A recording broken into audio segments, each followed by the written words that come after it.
Tahun baru Imlek sebenarnya apa saja sih yang dirayakan? Imlek sudah ada sejak 3.500 tahun yang lalu.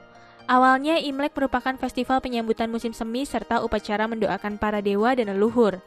Makna festival ini lalu berubah pada dinasti Zhou saat penanggalan Cina pertama dibuat, yang pergerakannya ditentukan oleh bulan. Sejak itulah tanggalnya ditetapkan sebagai perayaan Tahun Baru Imlek yang dikenal hingga sekarang.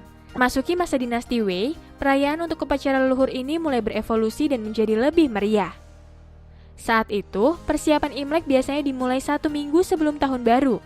Masyarakat Tionghoa akan sibuk berbelanja, membersihkan rumah, dan sembahyang. Keluarga lalu akan makan bersama semalam sebelumnya, dan satu menu yang tidak boleh ketinggalan adalah ikan.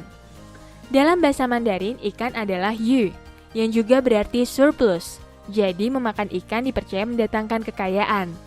Pada hari tahun barunya, masyarakat Tionghoa akan mengunjungi keluarga serta kerabat dan membagikan amplop merah kepada anak-anak. Inilah yang disebut angpao. Awalnya, angpao berisi doa orang tua kepada anak, tapi lama-kelamaan diisi juga dengan uang.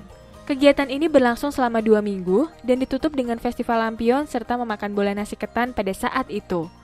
Bukan hanya di dataran Cina, euforia Imlek juga terasa di Indonesia. Masyarakat Tionghoa sudah menetap di Indonesia sejak 7 abad lalu. Menurut hasil sensus nasional geografik tahun 2000, tercatat sekitar 1,7 juta penduduk keturunan Tionghoa di Indonesia.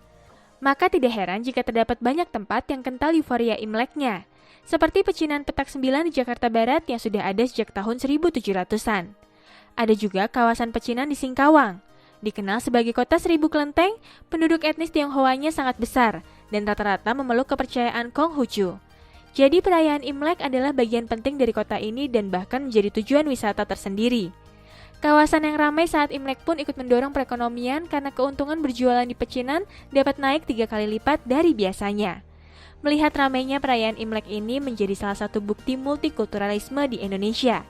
Dan selamat Tahun Baru Imlek bagi yang merayakan!